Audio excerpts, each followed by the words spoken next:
Praise the lord. અજાયબ ગીતો છે, દેવના મહિમાના ગીતો છે, દેવના ગૌરવના ગીતો છે, પ્રતિકરણના ગીતો છે. આ પૃથ્વી પર દેવનું રાજ્ય આવે એ જોવાને સ્વર્ગ આતુર છે અને આ પૃથ્વી આતુર છે. આ પૃથ્વી દેવના દીકરાના મહિમાથી ભરાઈ જાય એ જોવાને સ્વર્ગ પણ આતુર છે અને પૃથ્વી પણ આતુર છે. અને મંડળી આપણા દ્વારા, મંડળીના હાથોએ દેવે સગળું પરિપૂર્ણ કરાવશે. હાલેલુયા. આ સમયોમાં પ્રભુના વચનોથી આપણે આશીર્વાદિત થઈ રહ્યા છે. તમે પ્રભુની હાજરીથી આશીર્વાદિત થતા હશો અને મારી ખાતરી છે કે તમારા પ્રાર્થનાના અને વચન વાંચવાના સમયો બહુ આશીર્વાદિત થતા હશે. આજે પણ આપણે ઈશ્વરના વચનોમાંથી જોઈશું અને ગઈકાલે આપણે યાકોબના પત્રમાંથી કેટલીક વાતોને જોઈ. પહેલો ને બીજો અધ્યાય જોયો. આપણે ઘણી બહુ મૂલ્યવાન બાબતોની ચર્ચાઓ કરેલી છે. તમારી કોમેન્ટ્સ માટે થેન્ક યુ વેરી મચ. એ પરીક્ષણ ને પરીક્ષા શું છે એ આપણે સમજ્યા અને તમારામાંના ઘણા બધા માટે આશીર્વાદનું કારણ બન્યું છે.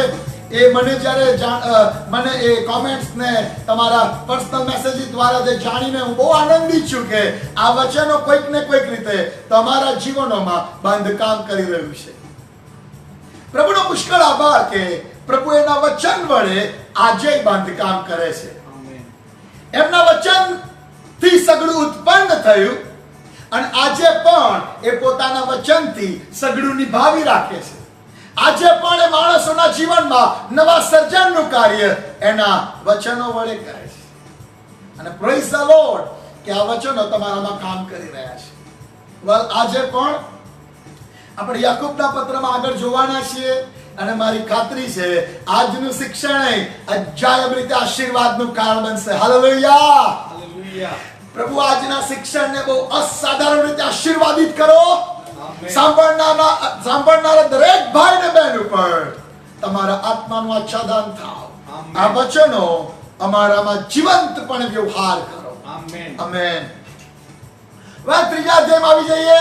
આપણે ગઈકાલે છોડ્યું છે બીજા અધ્યાય સુધી પૂરું કરેલું અને આવો આપણે આજે ત્રીજો અધ્યાય જોઈએ. અને ત્રીજા અધ્યાયમાં ગજબની વાતો છે. ત્રીજા અધ્યાયમાં અજાયબ જેવી બાબતોની ચર્ચા છે અને મારી ખાતરી છે કે સગળું આપણા બધા માટે આશીર્વાદોનું કારણ બનશે. બીજા અધ્યાયની અંદર આપણે આવી જઈએ. આ ત્રીજા અધ્યાયની અંદર આપણે આવી જઈએ. ઓકે, ત્રીજો અધ્યાય જીભ પરનો કાબુ. ત્રીજો અધ્યાય જીભ પરનો કાબુ. મેં તમને એના પોઈન્ટ્સ જે લખાયા છે એની અંદર આ બાબતોને મૂકેલી છે. અને મેં કહેલું કે દરેક જે મુખ્ય મુદ્દાઓ છે એ ઈસુના શિક્ષણની સાથે મેચ થાય છે. જીભ પરનો કાબુ ને જે આખો ત્રીજો અધ્યાય 1 થી 12 કલમ છે એ લુક 6:43 થી 45 ની અંદર તમે જોશો તો ઈસુના શિક્ષણમાં એ બાબતોને મૂકવામાં આવેલી છે. આપણે અત્યારે જોતા નથી. આવી જાઓ ત્રીજા અધ્યાયની અંદર. યાકોબનો પત્ર એનો ત્રીજો અધ્યાય. મારા ભાઈઓ, અગેન મારા ભાઈઓ, મેં કહ્યું ને કે લખનાર એની મંડળી પર પુષ્કળ પ્રેમ કરે છે. એ ભાઈઓ એને બહુ વહાલા છે. મારા ભાઈઓ, તમારામાંના ઘણા ઉપદેશકો ન થાવ. મને ખબર નહીં આ મંડળીમાં બધા ઉપદેશકો થવાની બહુ ઈચ્છા થઈ ગઈ હશે કે શું. બધાને તમારે સેવક જ બની જવું હશે, બધાને પાસ્ટર જ બની જવું હશે. અને અત્યારની જનરેશનમાં એક બહુ દુઃખદ બાબત એ છે કે હજુ તો તારણ પામ્યા અને કોઈ જગ્યાએ સાક્ષી આપી અને વળી સેવકે કહ્યું પ્રાર્થના કર્યા કોકનાક માથે હાથ મૂક્યો એટલે એવું માનવા માંડે કે હવે બસ હું સેવક થઈ ગયો છું. હું એવું માનું છું કે અંતિમોથી ને પાઉલ લખે છે, તીતસ નહીં લખે છે. નવો નહીં ચાલે, નવો નિશાળીઓ નહીં ચાલે. એને શિષ્યપણામાં ચાલવું જરૂરી છે અને શિષ્યપણામાં ચાલીને પરિપક્વ ઠરેલ થવું જરૂરી છે. ભલે એના હાથે માંદા સાજા થઈ ગયા હોય, કૃપાદાનો ફંક્શન થવા માંડ્યા હોય તો પણ ઉપદેશક થવું, વચનના શિક્ષક થવું એ યાકૂબ સલાહ આપે છે બધાય બની બેસો નહીં. અને તમારી ઈચ્છા છે કે તમે વચનની સેવા આપનારા થાવ તો કાળજી રાખો. શું કાળજી રાખો લખ્યું છે જુઓ. મારા ભાઈઓ, તમારા માટે ઘણા ઉપદેશકો ન થાવ, કેમ કે તમે જાણો છો કે આપણ ઉપદેશકોને તો વિશેષ કરીને ભારે સજા થશે. આ બહુ અઘરું લખી દીધું છે યાકૂબે. આવું બધું લખી દેવાનું, બહુ અઘરી સજા થવાની છે. પણ પછી સમજાવે છે આ બાબતને, અને બહુ અજાયબ સમજાવે છે. અને હું આ સમજ્યો છું, હું ઈચ્છું છું તમે સમજી જાઓ. એટલે કે કેમ કે આપણે સગડા ઘણી બાબતોમાં ભૂલ કરીએ છીએ. આમેન. જો કે આવી બાબતમાં બધા આમેન નહીં બોલતા હોતા. યાકૂબ કહે છે આપણે સગડા ઘણી બાબતોમાં ભૂલ કરીએ છીએ. Amen amen. અને પછી લખે છે જો કોઈ બોલવામાં ભૂલ કરતો નથી તો તે સંપૂર્ણ માણસ છે. હાલેલુયા. યાકૂબ કહે છે જો કોઈ બોલવામાં ભૂલ ના કરે તો તે સંપૂર્ણ માણસ છે. આ બહુ અજાયબ લખી દીધું છે. આ પણ ઉપદેશકોને તો કે વિશેષ સજા થશે. કેમ? તો કે આપણે બધા બહુ બધી બાબતોમાં ભૂલ કરીએ છીએ, અને જો કોઈ બોલવામાં ભૂલ ના કરે તો તે સંપૂર્ણ માણસ છે. અને એટલે અને આખો અધ્યાય છે જો આગળ આવશે જીભ સંબંધીનો, કે આપણે શું બોલીએ છીએ. મને એક જૂનો કરાર જ્યારે હું વાંચું, નાની નાની બાબતોનું બહુ મૂલ્યાંકન કરું, કે દાઉદ બોલે ને એ બહુ બહુ બહુ હોશિયાર માણસ હતો, અને ગુણ સુલેમાનમાં આવેલો. અને ઇવન જૂના કરારના ઘણા આગેવાનો અને પ્રબોધકો અને સેવકો અને રાજાઓ યહોવાનું ભય રાખનારા, એમને ખબર હતી કે બોલીએ તો શું બોલવાનું. કારણ કે બાઇબલ કહે છે તમે જે બોલો છો એનાથી તમારો ન્યાય થઈ જશે. એટલે ધારો કે કોઈ સેવક કોઈ ઉપદેશક એમ કહી દે કે જો તારી હાની હા અને નાની ના થઈ નથી, તે હા પાડેલું અને ના પાડી છે, માટે વચન પ્રમાણે તું પાપી છે. હવે જો ઉપદેશક આવું શિક્ષણ આપે તો વચન તો બે ધારી તલવાર છે, એને કાપે સેવક નહીં કાપે. એટલે સેવક જ્યારે હાની હા ના કરે અને નાની ના કરે, હા કઈ ના કરે, તો જે ન્યાય એને સામેવાળાનો કરેલો એ સેવકનો એ થાય. અને એટલે અત્યારે હું બોલું છું તો મને ખબર છે કે હું આ શિક્ષણ આપું છું, પણ હું કૃપા પામેલો છું. સમજનારાઓને સમજણ પડી હશે. તમે જ્યારે બોલો છો ત્યારે બહુ ડાપણથી બોલો. અને દાઉદના તો શબ્દોનો અભ્યાસ કરજો. અત્યારે સમય નથી બધું કઢાવું. એકાદ કલમ જોવી હોય ચલો સુલેમાનની બતાવી દઉં. પહેલા રાજાના પુસ્તકમાં આવો. પહેલા રાજાના પુસ્તકમાં આવો, એનો બીજો અધ્યાય. પહેલા રાજાના પુસ્તકમાં બીજો અધ્યાય, જો 44 ને 45 કલમ. પેલું શિમઈની વાત છે. દાઉદ જ્યારે એના દીકરા અબશાલોમથી નાસીને જતો હતો ત્યારે આ શિમઈએ બહુ ગાળો બોલેલી દાઉદને, બહુ શ્રાપ આપેલા. એટલે દાઉદે પણ જ્યારે પાછો આવ્યો ત્યારે શિમઈએ પસ્તાવો કરી લીધેલો. એટલે દાઉદે કહ્યું સારું હું તને નહીં મારી નાખું, પણ દાઉદના મરણ વખતે એણે સુલેમાનને કહ્યું પેલાને જોઈ લેજે. આ એ શિમઈની વાત છે. હવે એ શિમઈનું શું થયું જો જ્યારે એને શિક્ષા કરવામાં આવી, સ્ટોરી તમે આખી વાંચી લેજો, અત્યારે હું કહેતો નથી, પણ આ શિમઈને જ્યારે શિક્ષા કરવામાં આવે છે ત્યારે સુલેમાન જે શબ્દો બોલે ધ્યાનથી સાંભળો. 44મી કલમ. રાજાએ શિમઈને કહ્યું તારા પિતા દાઉદ, મારા પિતા દાઉદ પ્રત્યે તે જે દુષ્ટતા કરી હતી તે સર્વ તું જાણે છે. તે વિશે મારું હૃદય માહિતગાર છે, માટે તારી દુષ્ટતા યહોવા તારા માથે પાછી વાળશે. હવે આગળ આખી સ્ટોરી એ છે તે આવું કરેલું આવું કરેલું આવું કરેલું, અને એટલા માટે તારી આ દુષ્ટતા યહોવા તારા માથે વાળશે પાછી. આનો કોપ તારા માથે આવશે. પણ એ જ્યારે કોઈકનો ન્યાય કરે, આવું કર્યાને લીધે તારા પર કોપ આવશે અને તું મરણ પામશે. એટલે તરત જ બીજું વાક્ય શું બોલે જુઓ, પણ સુલેમાન રાજા પર તો આશીર્વાદ આવશે ને દાઉદનું રાજ્યાસન યહોવાની સન્મુખ સદા અચળ રહેશે. હાલેલુયા.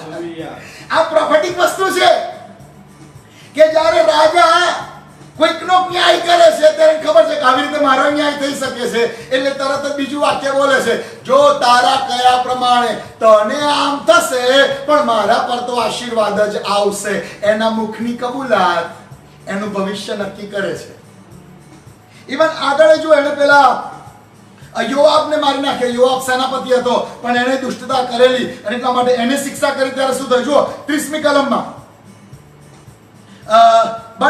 બનાયાએ યહોવાના મંડપમાં જઈને તેને એટલે યોઆબને કહ્યું કે રાજા એમ કહે છે કે તું બહાર નીકળ.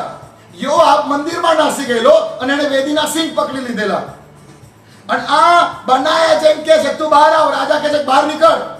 તેણે કહ્યું એટલે યોઆબે કહ્યું ના, હું તો અહીં જ મરીશ. યોઆબે શું કહ્યું? હું તો અહીં જ મરીશ. બનાયા એવો સંદેશો લઈને રાજા પાસે પાછો આવ્યો કે યોઆબે આમ કહ્યું ને તેણે મને એવો ઉત્તર આપ્યો. હવે જો સુલેમાન શું કહે છે, રાજાએ તેને કહ્યું કે જેમ તે બોલ્યો છે તેમ તું કર, મંદિરમાં ખૂન ના થાય. યોઆબ એણે જેને વેદીના સિંગ પકડી લીધેલા પણ યોઆબ બોલી ગયો હું તો અહીંયા જ મરીશ. એટલે સુલેમાને કહ્યું જો એ બોલ્યો છે કે હું તો અહીંયા જ મરીશ માટે હું તને આજ્ઞા આપું છું, જઈને તૂટી પડે મારી નાખ. પછી આખું લખ્યું છે એણે આમ કર્યું એણે તેમ કર્યું, પણ આ ન્યાય થાય છે. અને તરત જ 33મી કલમમાં શું કહે છે, એમ તેઓનું રક્ત યોઆબના માથા પર તથા તેના સંતાનોના માથા પર સદા રહેશે, પણ દાઉદને, તેના સંતાનને, તેના કુટુંબને તથા તેના રાજ્યાસનને યહોવા તરફથી સર્વકાળ શાંતિ મળશે. હાલેલુયા. બોલવામાં ભૂલ ના કરે એ આશીર્વાદો પામે, બોલવામાં ભૂલ ના કરે એ કૃપા પામે, અને આપણે તો કૃપા પર કૃપા પામેલા છીએ. હાલેલુયા. વેલા બોલવું એ તો બહુ મોટો સિદ્ધાંત છે અને એટલે એના પર આખું એક લેસન લઈ શકાય. પણ મને ઈસુનું એક કૃત્ય બહુ ગજબનું લાગેલું કે જ્યારે ઈસુ પુનરુત્થાન પામ્યા અને પુનરુત્થાન પામ્યા ત્યારે આમ તો સૌથી વધારે બીક પિતરને જ લાગી હશે, કારણ કે 3 વાર નકાર કરેલો અને ખબર પડી કરે ઈસુ તો ત્રીજા દિવસ ઉઠ્યા. નકાર તો કરીને સંતાઈ ગયો, બહાર જઈને રડિયાઈ લીધેલું, પણ આ તો હવે ઈસુને ફેસ ટુ ફેસ પાછો સામનો કરવાનો થયો અને એટલે પિતરને સૌથી વધારે બીક લાગતી હશે. પણ ઈસુ જ્યારે પિતરને મળ્યા અને પિતરને કહે પિતર કે હા પ્રભુ તું મારા પર પ્રેમ રાખે છે? તો કે હા પ્રભુ તારા પર પ્રેમ રાખું છું. પછી થોડીક વાર ઈસુ 1-2 મિનિટ રહીને કહે છે કે પિતર, તો કે હા પ્રભુ તું મારા પર પ્રેમ રાખે છે? તો કે પ્રભુ તું જાણે છે હું તારા પર બહુ પ્રેમ રાખું છું. સારું, મારા હલવાનોને પાડ. અને પછી થોડીક વાર ત્રીજી વાર પિતર, હા પ્રભુ તું મારા પર પ્રેમ રાખે છે? અને પિતર કે પ્રભુ આવું શું કરો છો તમે યાર, 2 વાર તો કહ્યું હજુ પૂછ જ કરો છો.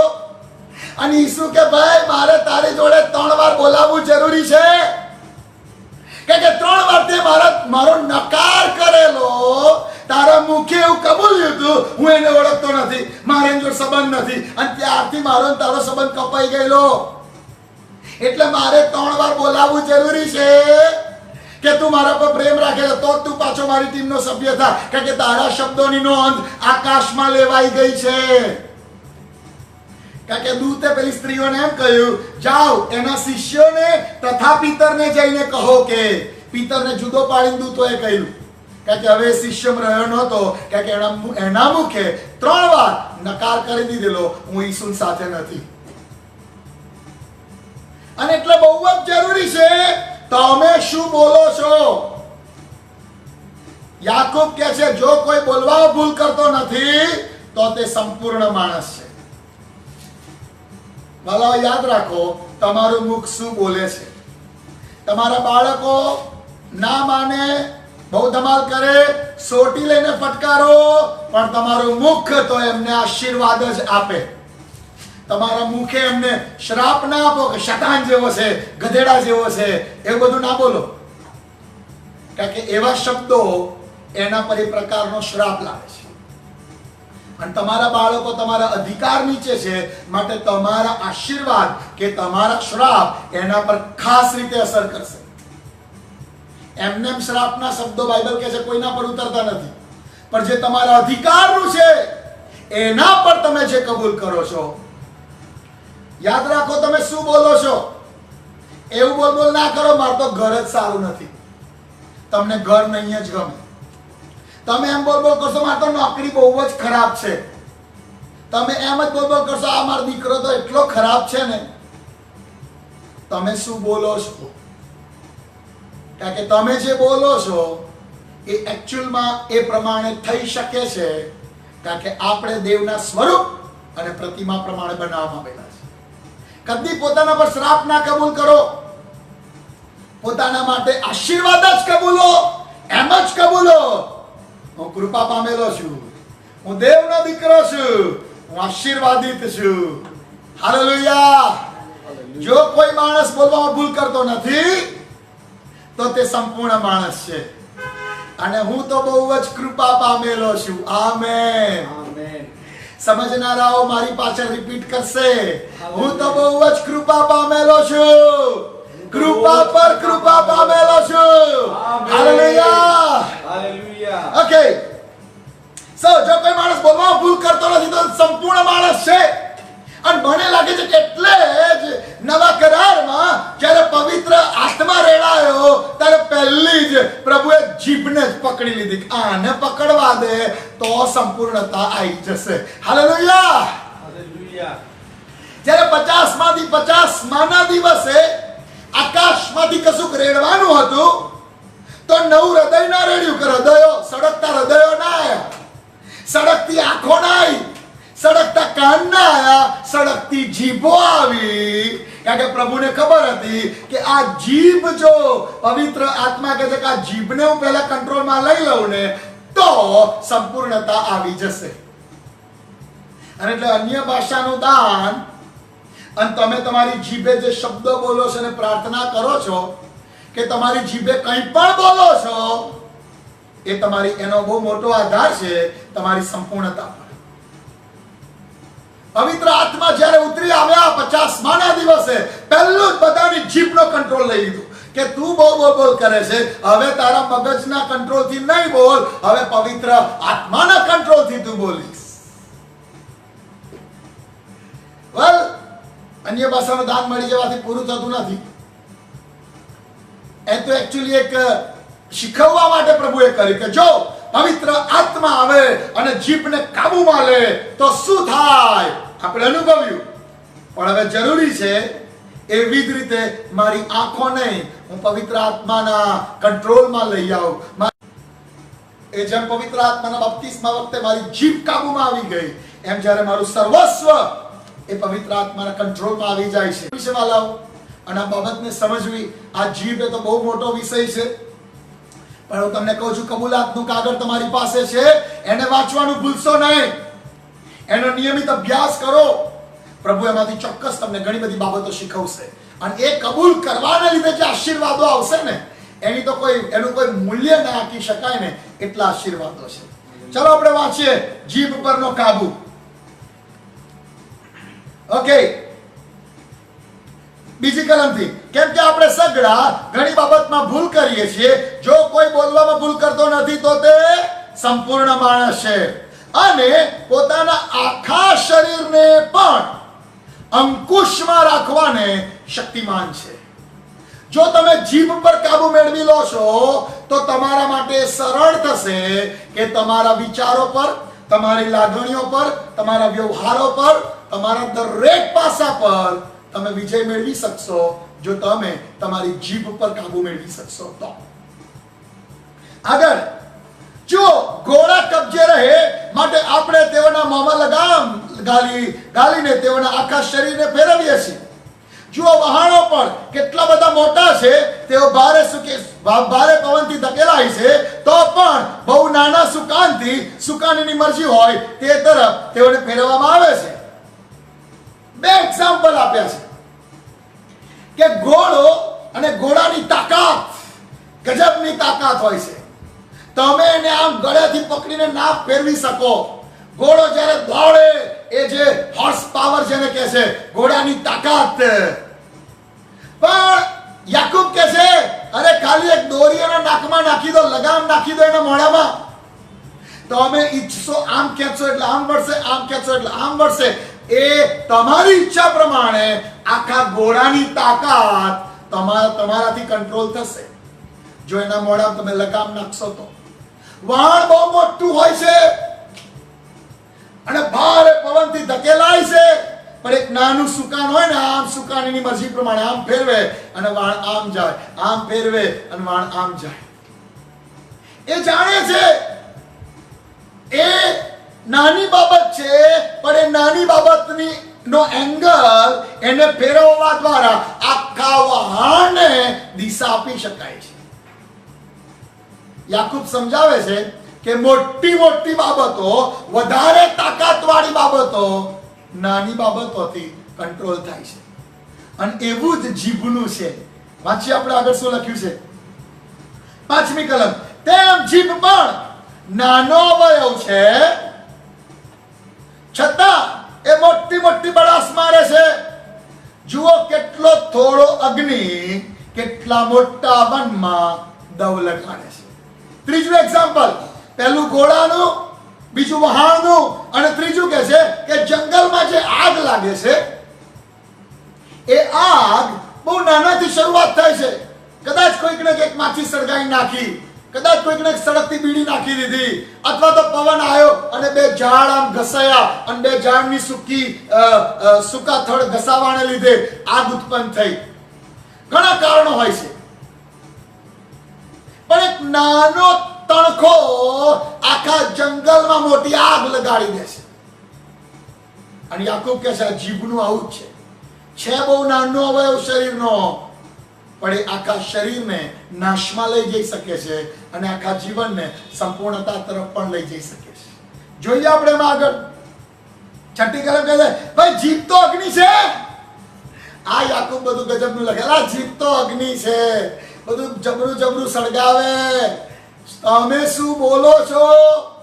એ ઝઘડાને વધારે સળગાવી શકે છે અને ઝઘડાને શાંત પણ કરી શકે છે. અને એટલે તમે શું બોલો છો એની સાથે સાથે બીજું એક વાક્ય હું તમને કહું, તમે શું સાંભળો છો એના માટે સાવધ રહો. ખરે સમયે તમે કઈ સલાહને કાન દો છો, કાળજી રાખો. કારણ કે આ જીભ અવયવ નાનો છે, પણ એ મોટો દાવાનળ લગાવી શકે એમ છે. માટે બહુ કાળજી રાખો તમે શું બોલો છો. મેં જોયું છે તારણ પામેલા માણસ હોય, જ્યારે પરિસ્થિતિ એવી આવી જાય ત્યારે એમ કહેવાય તો ભાઈ કઈ નહીં, તારે કરો, આપણે વચનની બહાર કશું કરવાનું હોય. અને પછી હવે કોઈ આરો નહીં રહ્યો તો કે સારું તારે આપણે કરો એમ. નો વાળા, તમારી જીભ આ વચનની બહારની કોઈ પણ બાબતમાં હા અને આમેન કદી કહેવી ના જોઈએ. કોઈ તમને એમ કહી દે એ તો પૈસા આપેલા થઈ જાય, બધું લાચ આપે, આમ થઈ જાય તેમ થઈ જાય, તમારી જીભ એમાં હા ને આમેન ના બોલવી જોઈએ. કોઈ પાપરૂપ બાબત હોય તમારી જીભ એમાં હા ના પુરાવી જોઈએ. ભલે તમે ટ્રેનમાં સફર કરતા હોય, અખ્રિસ્તી માણસો ગમે તે વાત કરે, તમારી જીભ એમાં હા ના બોલવી જોઈએ. આ વચનની બહારનું જે કાંઈ છે એમાં વિશ્વાસીની જીભ કદી હા ના બોલવી જોઈએ. અને બાઇબલ તો કહે છે એ તો બહુ મોટી, એ તો બહુ આગ છે જે આખા જંગલમાં દવ લગાડે છે. ઓકે, આપણે બહુ ડિટેલમાં નથી જતા, પણ એની મુખ્ય એક બે બાબતો જોઈ લઈએ. 8મી કલમ. પણ જીભને કોઈ માણસ વશ કરી શકતું નથી. મોટું વાણ વશ થઈ જાય છે, બળવાન ઘોડો વશમાં આવી જાય છે. એ જંગલમાં આગ લાગી ગઈ હોય તો બુઝાઈ દેવાય છે, પણ આ જીભ કે છે કોઈના વશમાં આવતી નથી. એ બધે ફેલાતી મરકી છે અને પ્રાણઘાતક ઝેરથી ભરપૂર છે. તમારી જીભ પ્રાણઘાતક વાતો કાઢે છે, કડવાશવાળી વાતો કાઢે છે કે સ્તુતિને આરાધના કાઢે છે, એ તમારા પર ડિપેન્ડ છે. યાકૂબ આ સમજાવવા માંગે છે. આગળ આવે છે, વાંચીએ ચલો. 9મી કલમ. એનાથી આપણે પ્રભુ પિતાની સ્તુતિ કરીએ છીએ અને એનાથી દેવની પ્રતિમા પ્રમાણે ઉત્પન્ન થયેલા માણસોને શ્રાપ પણ દઈએ છીએ. એક જ મોંમાંથી સ્તુતિ તથા શાપ નીકળે છે. મારા ભાઈઓ, આમ તો ન જ થવું જોઈએ. શું ઝરણું એક જ મુખમાંથી મીઠું તથા ખારું પાણી આપે? મારા ભાઈઓ, શું અંજીરી જૈત ફળ અથવા દ્રાક્ષાવેલો અંજીર આપી શકે? તેમજ ખારું ઝરણ મીઠું પાણી આપી શકતું નથી. તમે આજ જીભથી હાલેલુયા મહિમા કે રાજા કો ગાઓ છો અને આજ મુખથી પડોશીને શ્રાપ આપો છો. આજ મુખથી પ્રેઝ ધ લોર્ડ કહો છો જે કોઈ મળે એને, અને એ જ મુખથી અમુક સંબંધી ભૂંડી વાતો કરો છો. બાઇબલ કહે છે આવું ના થવું જોઈએ. તમારા મુખમાંથી સ્તુતિ અને શ્રાપ, આરાધના અને ગાળ આવું ના નીકળવું જોઈએ. આપણા મુખમાંથી આરાધનાના જ શબ્દો નીકળે, સ્તુતિના જ શબ્દો નીકળે, આશીર્વાદના જ શબ્દો નીકળે. આ જીભમાંથી બે ફાંટા ના નીકળવા જોઈએ, બધું એક તરફ જ જવું જોઈએ. હાલેલુયા. વાલાવા, શિક્ષણ બહુ ઇમ્પોર્ટન્ટ છે. આખી જિંદગી યાદ રાખવાનું શિક્ષણ છે કે આપણી જીભ શું બોલે છે એ સંબંધી આપણે સાવધાન રહીએ, કારણ કે એ તમને સંપૂર્ણતા સુધી લઈ જઈ શકે છે અને એ તમને મરણમાં લઈ જઈ શકે છે, એ તમને શ્રાપમાં લઈ જઈ શકે છે. નહીં બોલો તો ચાલશે, પણ તમારા મુખે જૂઠું કદી ના બોલો. આગળ આવશે શિક્ષણમાં. તમારા મુખે શ્રાપ ના આપો. દેવ ઈચ્છે છે આપણે તો આશીર્વાદના વાહકો છીએ. અને માલાખી પ્રબોધકના પુસ્તકમાં લખ્યું છે 3જા અધ્યાયની 7મી કલમમાં, યાજકના હોઠોમાં જ્ઞાન હોવું જોઈએ અને માણસોએ તેના મુખમાં યહોવાનો નિયમ શોધવો જોઈએ. આપણે દેવના યાજકો છીએ. આપણા મુખમાંથી જ્ઞાન, ઈસુ, સ્વર્ગીય વચન આધારનું એવું જ કશુંક નીકળવું જોઈએ. આપણા મુખમાંથી શ્રાપરૂપ બાબતો, કડવાશરૂપ બાબતો, કોઈકની ભૂંડાઈ કરતી બાબતો, કોઈક દુષ્ટતા અને કપટની વાતો, કોઈક જેને કહેવાય કે યહોવાની દ્રષ્ટિમાં પાપ, એવી મલિન વાતો આપણા મુખમાંથી કદી નીકળવી ના જોઈએ. વાલાઓ, દેવ ઈચ્છે છે આપણે જીભને કાબુમાં રાખનારા થઈએ.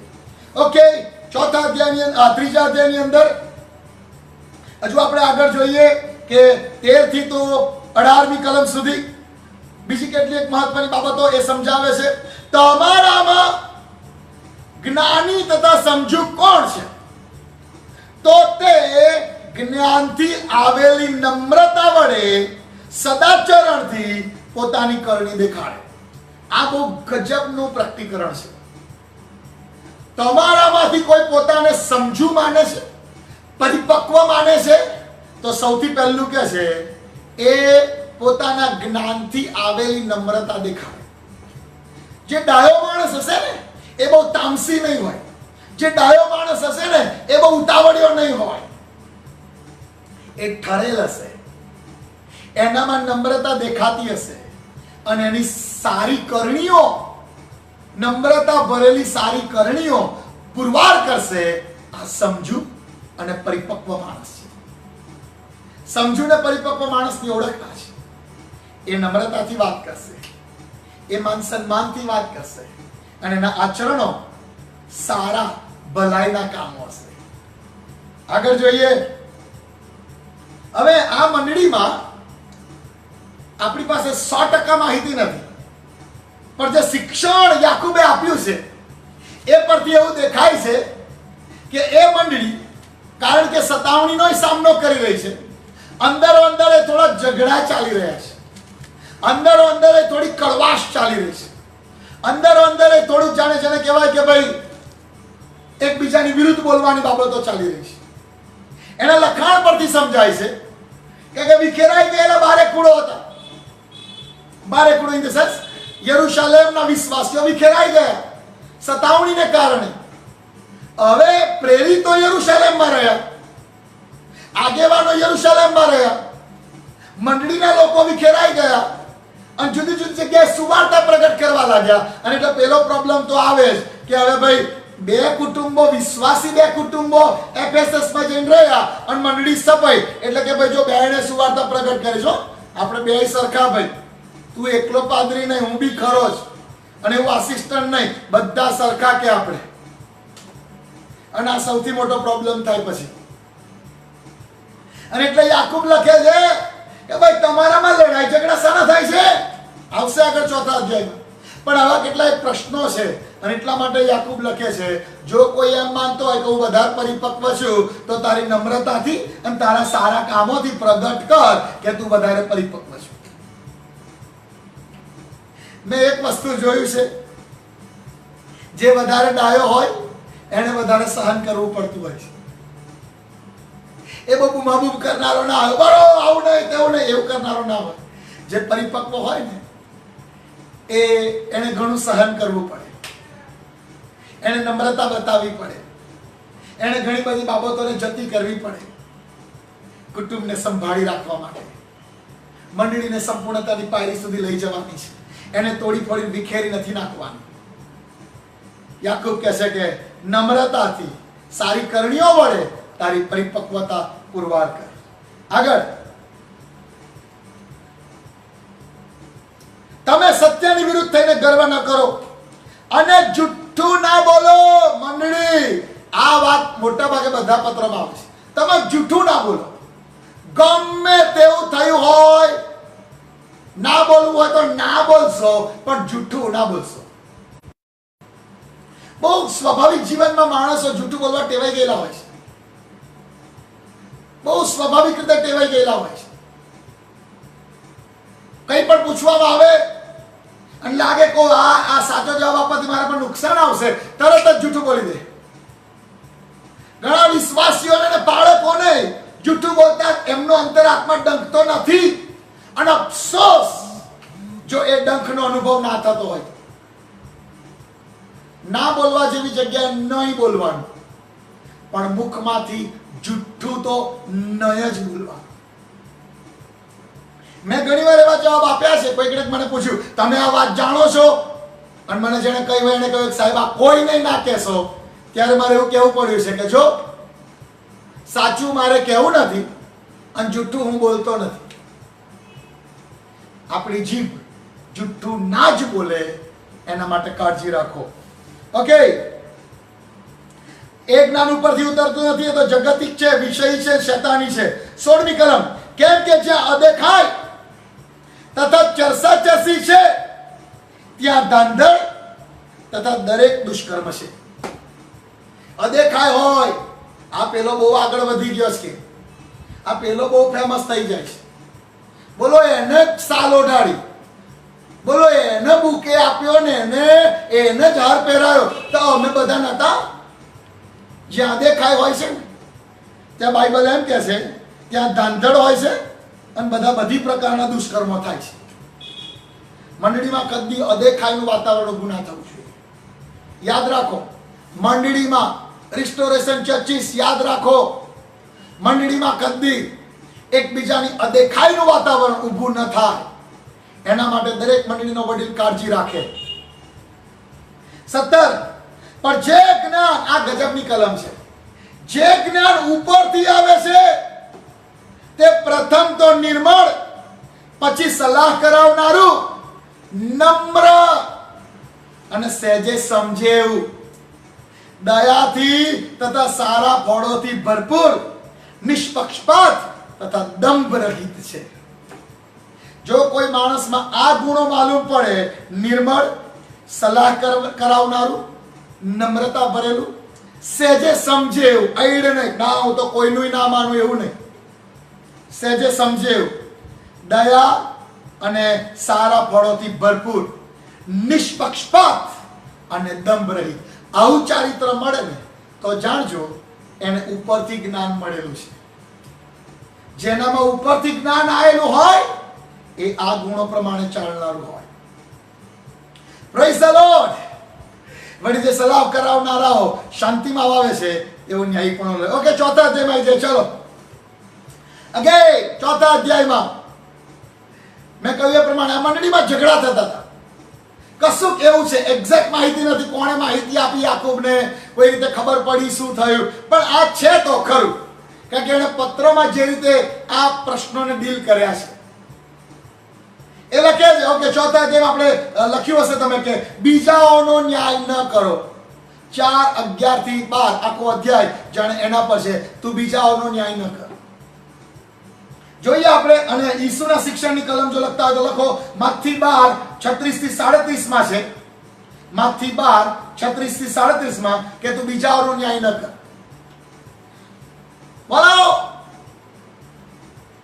ઈસુ એક વાક્ય કહેલું છે અને પત્રોમાં પણ એ વાત છે કે તું બીજાઓનો ન્યાય ન કર તો તારો ન્યાય નહીં કરવામાં આવે.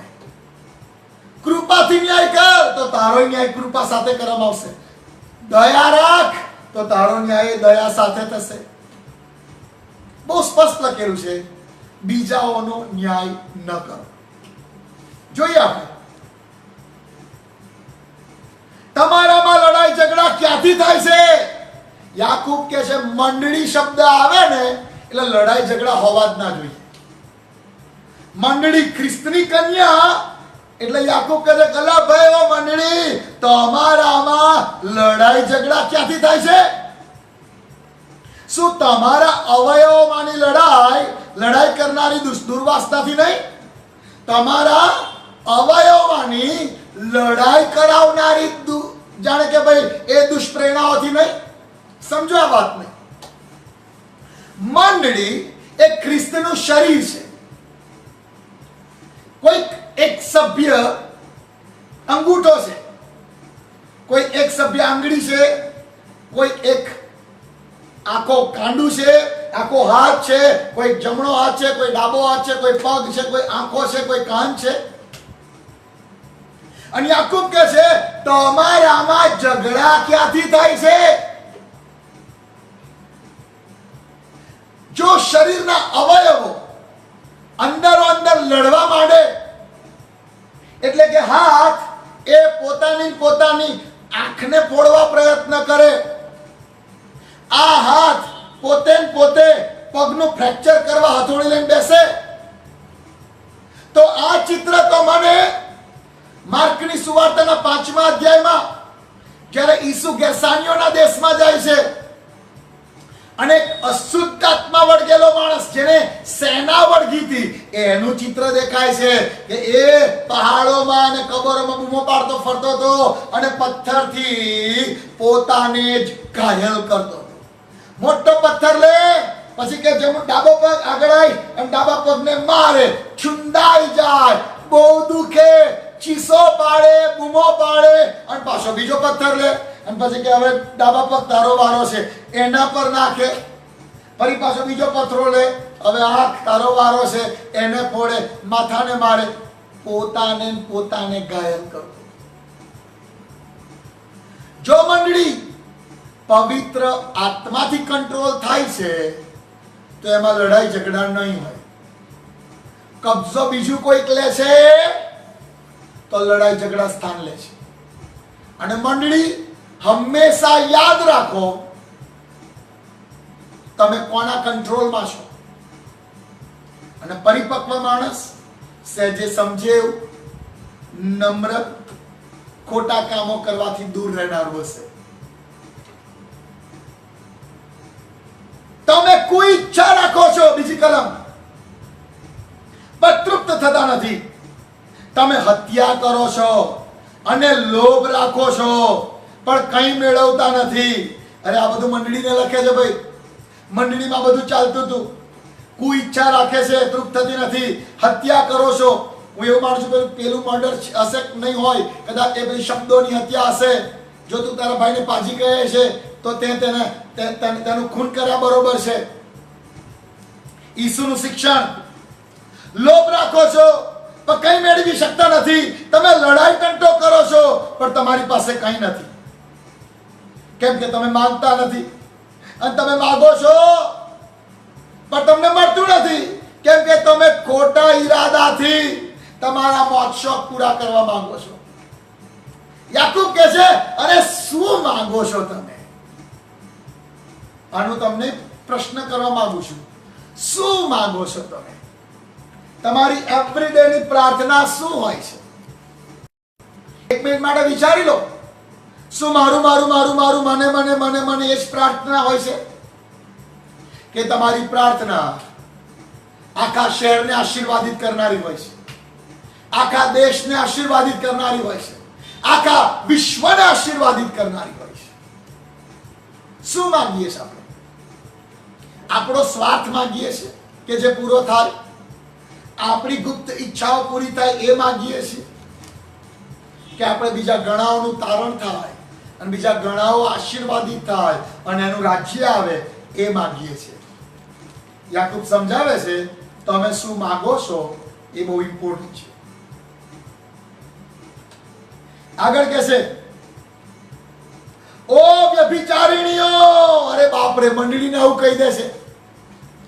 ઓ વ્યભિચારિણીઓ, શું તમને માલુમ નથી કે જગતની મૈત્રી દેવ પ્રત્યે વેર છે?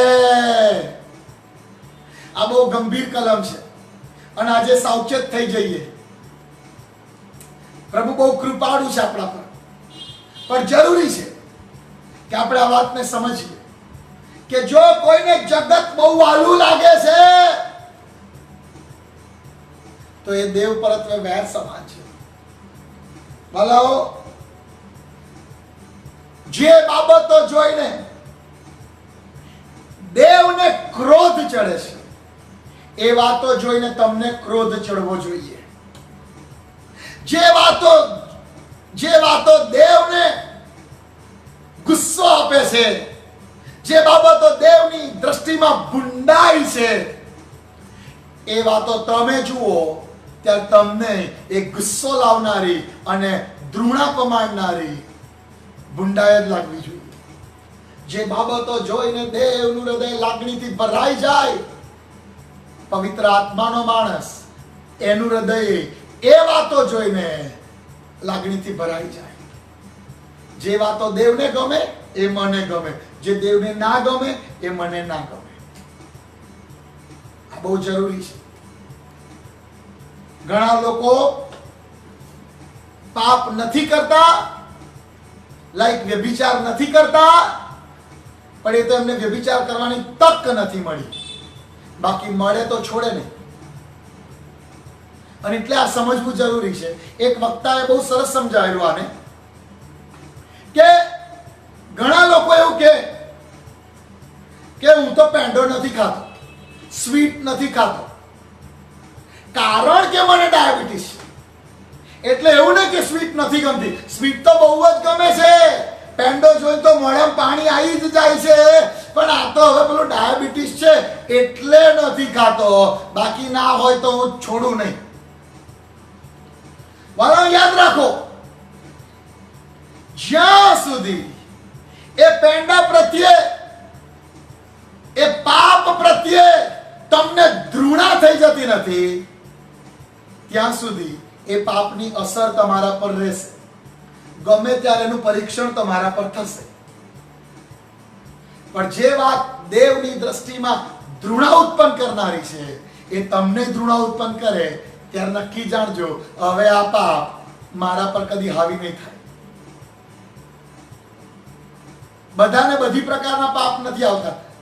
ધારો કે સુલેમાનને એવું પાપ ના આવે કે લે તને અહીંયા જઈશ ને તો વધારે સોનું રૂપું મળશે. અરે કે આપણી જોડે ઢગલા બંધ પડ્યું છે, એને બીજું પરીક્ષણ થાય. ઈસુએ બધાને એવું ના કહ્યું કે તારું જે છે વેચી મારી પાછળ ચાલ, પણ એ જુવાનને એની ધન સંપત્તિ દેવના માર્ગમાં ચાલતા અવરોધરૂપ હતી, માટે ઈસુએ એને કહ્યું કે એ સગડું વેચી તું મારી પાછળ ચાલ. આગળ જોઈએ. ઓકે,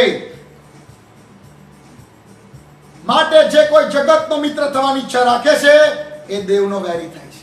વાલાઓ, ટીમ નહીં બદલવાની. આપણા નેતાઓ પાટલીઓ બદલી નાખે છે, સરકારો ઉથલાઈ પાડે છે. ઘડીકમાં કોંગ્રેસમાં, ઘડીકમાં ભાજપમાં રૂપિયા લઈને બેસી જાય છે, સરકારો ઉથલાઈ પાડે છે. વાલાઓ યાદ રાખો, આપણે રાજાના પક્ષમાં જોડાયા છીએ.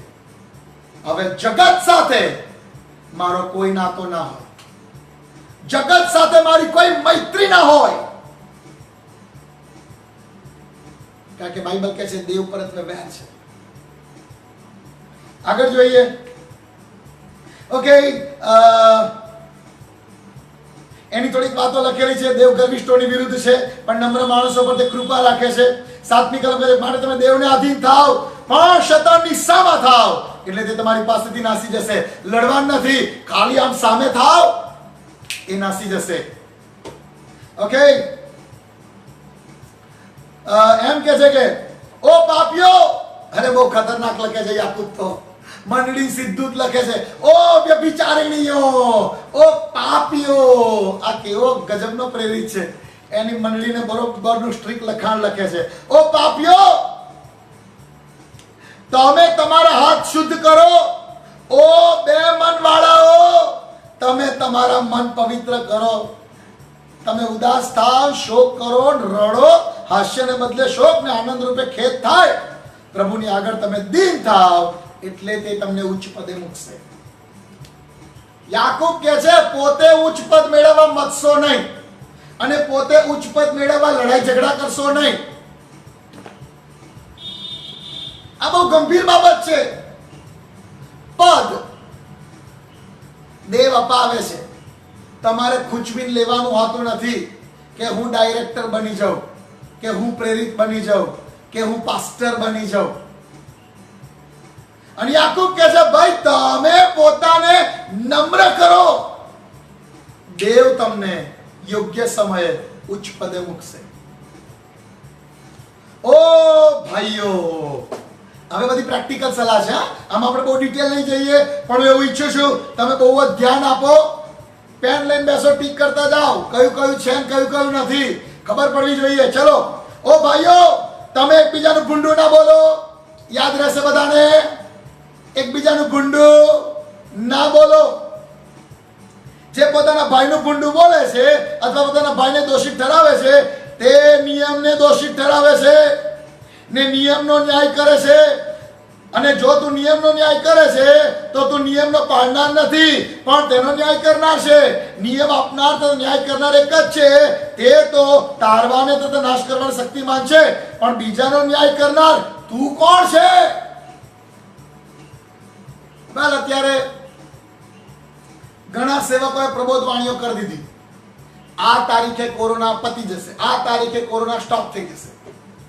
અને કદાચ કોઈકની સાચી ના પણ પડી, કશો વાંધો નહીં. કદાચ એમણે સાંભળવા ભૂલ કરી હશે, કદાચ કોઈક લાગણીમાં બોલ્યું હશે. એનાથી તેઓ દેવના સેવકો મટી નથી જતા.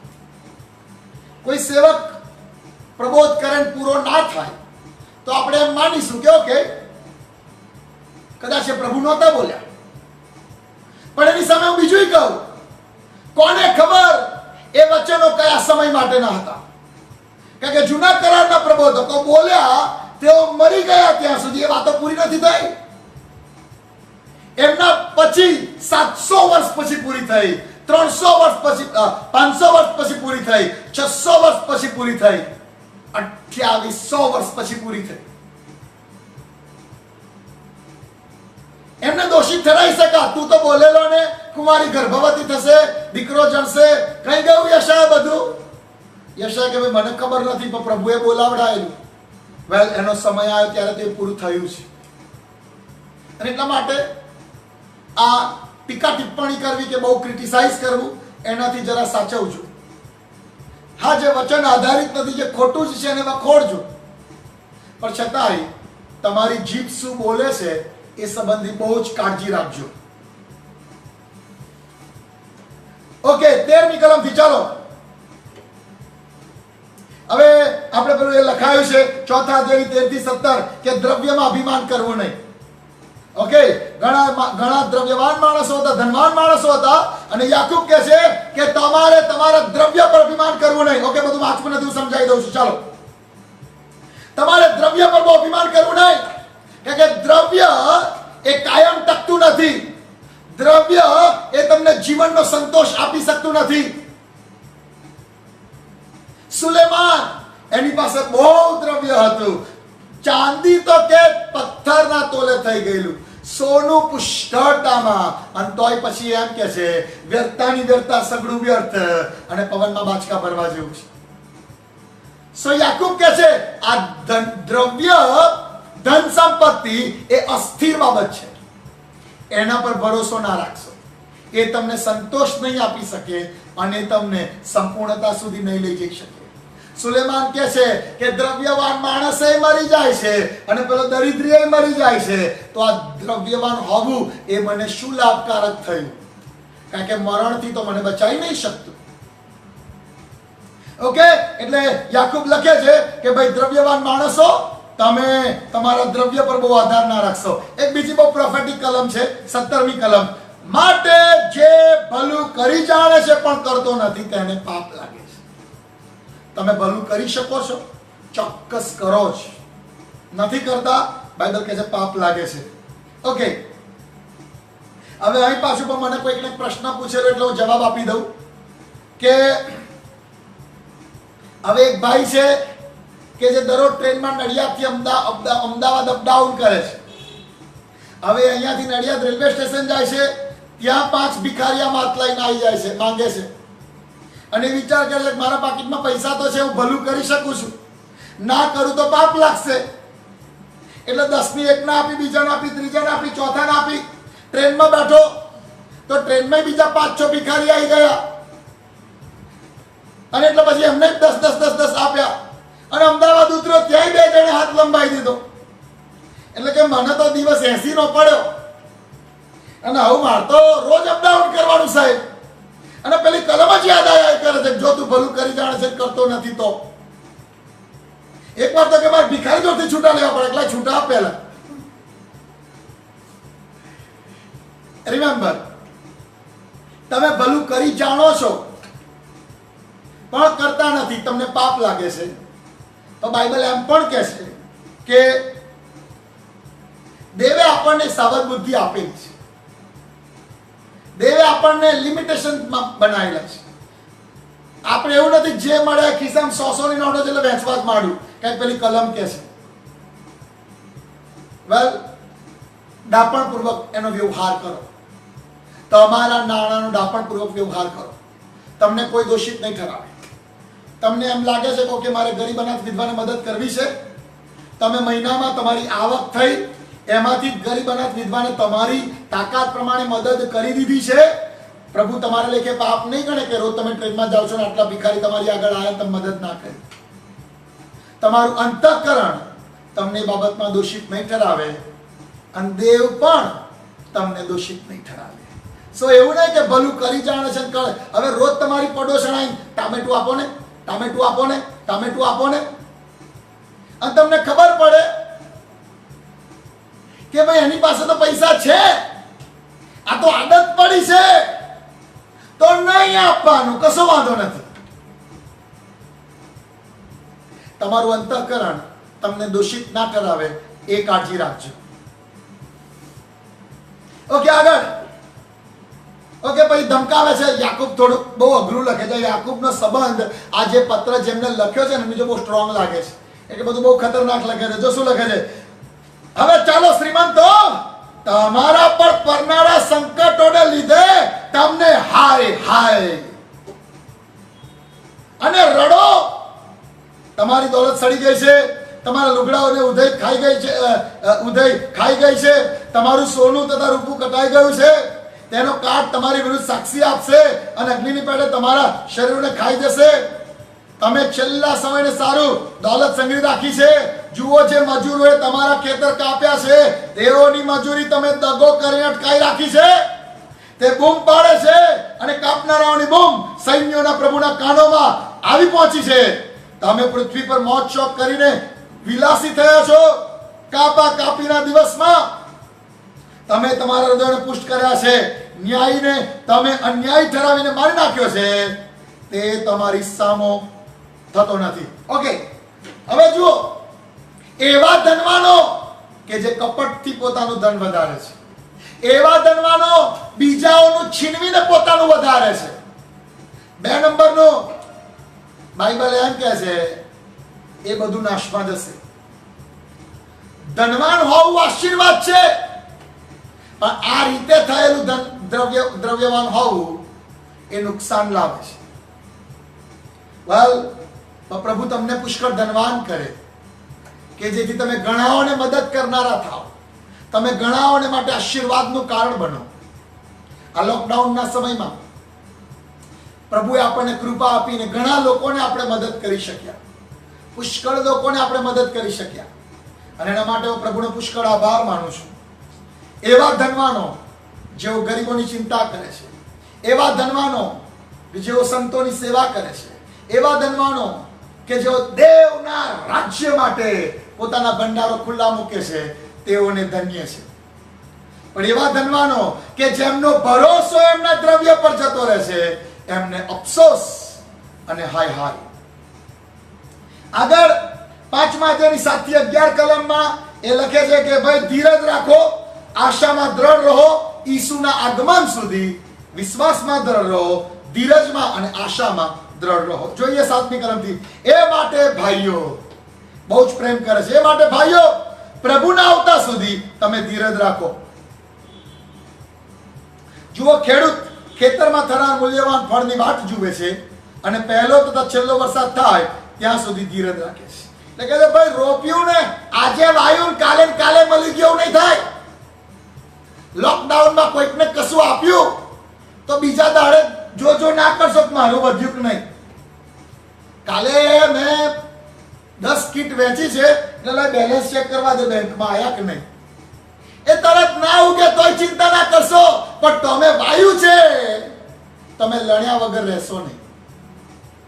દેવ એના પર આકાશમાંથી આશીર્વાદનો વરસાદ વરસાવશે, તમારું તમને પુષ્કળતામાં પાછું મળશે. તો વાવવાનું ચાલુ રાખો અને ધીરજથી આશામાં બનેલા રહો. 9મી કલમ, ભાઈઓ તમારો ન્યાય કરવામાં ન આવે માટે એકબીજાની સાથે બડબડાટ ન કરો. એકબીજાની વિરુદ્ધ બડબડાટ ના કરશો. મંડળી યાદ રાખો, જુઓ ન્યાયાધીશ બારણા આગળ ઉભો છે. મારા ભાઈઓ, દુઃખ સહન કરવામાં તથા ધીરજ રાખવામાં જે પ્રબોધકો પ્રભુના નામથી બોલ્યા તેઓનો દાખલો લો. 12મી કલમ, પણ મારા ભાઈઓ વિશેષ કરીને તમે સમ ના ખાઓ, આકાશના નહીં, પૃથ્વીના નહીં, તેમજ બીજા કોઈના સમ ન ખાઓ, પણ તમને સજા ન થાય. યાદ રાખો, તમને સજા ન થાય માટે તમારી હા તે સાફ હા અને ના તે સાફ ના થાય. હાલેલુયા. કૃપા પામેલાઓ કહે હાલેલુયા. ઓકે, પછી એક બહુ અજાયબ શિક્ષણ છે, એના પર ધ્યાન દોરવા માંગુ છું. તમારામાં શું કોઈ માંદો છે, શું કોઈ દુખી છે, તો તેણે પ્રાર્થના કરવી. ભાઈ દુખીઓ, મને સાંભળનારા કોઈ દુખીઓ છો, વેલ દુખી ના હોય તો પ્રાર્થના કરજો, પણ દુખી છો તો સ્પેશિયલ પ્રાર્થનામાં બેસો. જો કોઈ મગ્ન છે તો તેણે સ્તોત્ર ગાવા. 14મી કલમમાં કે તમારામાં શું કોઈ માંદો છે, આમ તો ના જ હોવો જોઈએ, પણ જો હોય તો તેણે મંડળીના વડીલોને બોલાવવા અને તેઓએ પ્રભુના નામથી તેને તેલ ચોળીને તેને માટે પ્રાર્થના કરવી, અને વિશ્વાસ સહિત કરેલી પ્રાર્થના માંદાને બચાવશે ને પ્રભુ તેને ઉઠાડશે. અને જો તેણે પાપ કર્યા હશે તો તે તેને માફ કરવામાં આવશે. તમે નિરોગી થાવ માટે તમારા પાપ એકબીજાની આગળ કબૂલ કરો અને એકબીજાને સારું પ્રાર્થના કરો. ન્યાયી માણસની પ્રાર્થના પરિણામ બહુ સાર્થક થાય છે. હાલેલુયા. હાલેલુયા. મંડળીમાં કોઈ માંદો થાય, બાઇબલ સ્પષ્ટ કહે છે મંડળીના વડીલને બોલાવો. ગમે તે પ્રાર્થના કરવા ના જાય. હા, વડીલ કોઈકને મોકલે તો જુદી વસ્તુ છે, એ અધિકૃત રીત છે. પણ મંડળીમાં કોઈ માંદો પડે તો બાઇબલ એમ કહે છે વિશ્વાસીઓ પ્રાર્થના કરવા ના જાય, મંડળીના વડીલને બોલાવે. કેમ? કે મંડળીનો વડીલ આવીને ચેક કરશે પ્રાર્થના કરીને કે બીમારી કેમ આવી. બીમારી આવવાનું મુખ્ય કારણ શું છે?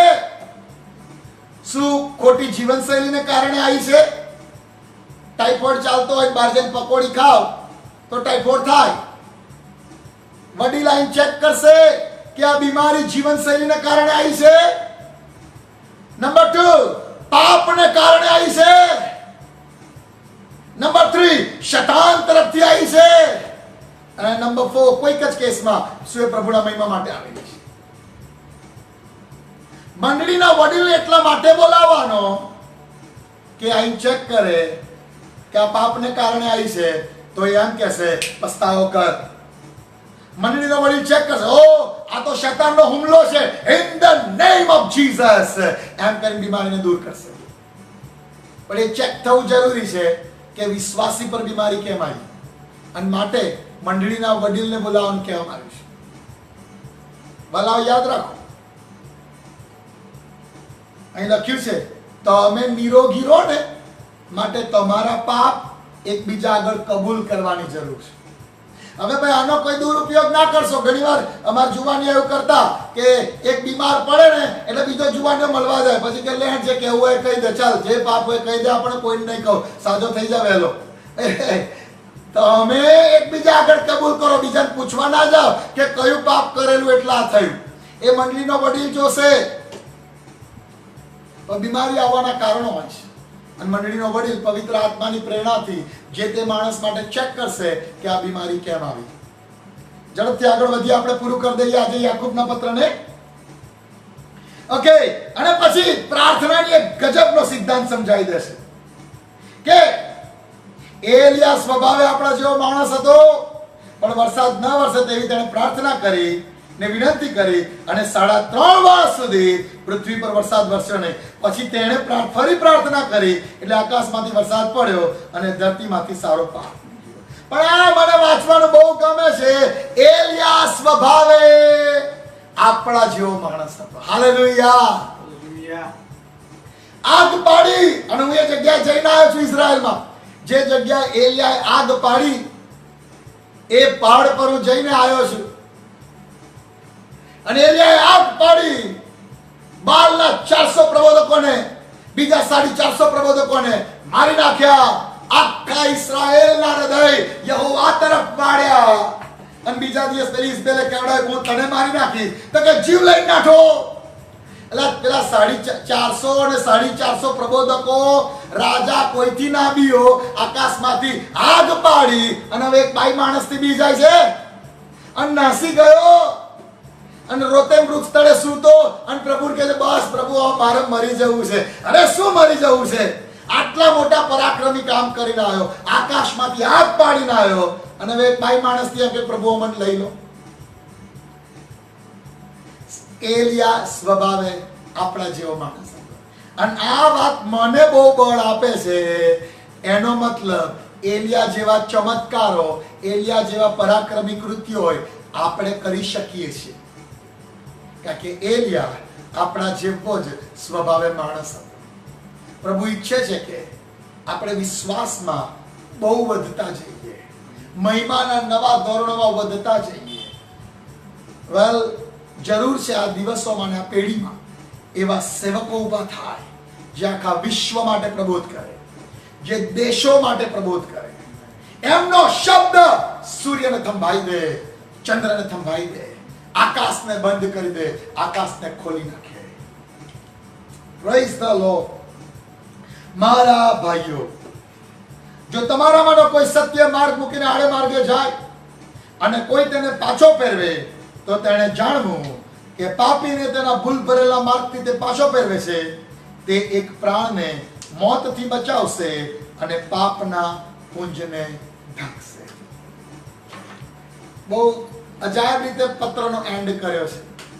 કોઈ સલામ નહીં, કોઈ આશીર્વાદ કૃપા નહીં, પણ મર્મોને રહસ્ય લખીને યાકૂબ આ પત્રને પૂરો કરે છે. વાલાઓ, આપણે જોયું કે પરીક્ષણો અને પરીક્ષા. પક્ષપાત નહીં કરવો એ બાબતને આપણે જોઈ. જેન્યુઇન વિશ્વાસ રાખવો એ બાબત આપણે જોઈ. જીભ પર કાબુ રાખવો એ બાબત આપણે જોઈ. બીજાઓનો ન્યાય નહીં કરવો એ બાબત આપણે જોઈ. સ્વાર્થ ભાવના નહીં રાખવી, બદલો નહીં વાળવો એ વાતો આપણે જોઈ. દ્રવ્યનું અભિમાન નહીં કરવું, દ્રવ્યના જોખમો કે દ્રવ્ય કેવી રીતે ગેરલાભ કરાવી શકે છે અને કેવી રીતે લાભકારક થઈ શકે છે એ આપણે જોયું.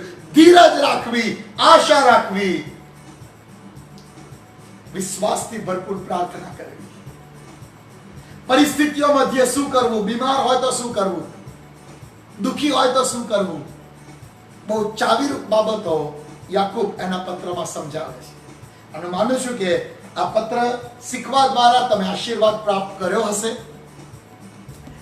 ઘણી બધી પ્રેક્ટિકલ વાતો છે અને બાબતો એવી છે કે દેવ પોતે ઈચ્છે છે કે આપણા જીવનમાં વવાયેલી હોય. અને હું તમને કહું છું, હવે આ નીતિવચનના દ્રષ્ટિકોણથી એકવાર યાકૂબનો પત્ર વાંચી જજો અને એ વચનો તમારા જીવનોમાં સ્થાપન થાય, એ આપણી જીવનશૈલી બની જાય. અને મારી ખાતરી છે કે એ વચનો તમારા માટે આશીર્વાદનું કારણ છે. વેલ, આજનું શિક્ષણ અહીંયા પૂરું કરીએ. આવતીકાલે આપણે પહેલો પિત્તર જોઈશું. સો સમય મળે તો પહેલો પિત્તર વાંચીને આવશો. એમાં પણ અજાયબ એવા પ્રકટીકરણો છે. અને પિત્તર છે ભાઈ ઈસુની નજીકનો માણસ, અજાયબ જેવું બધું લખશે અને સમજવાની આપણને બહુ મજા આવી જશે. પ્રાર્થના સાથે વાંચીને આવતીકાલે આપણે ફરીથી ભેગા મળીશું. God bless you all.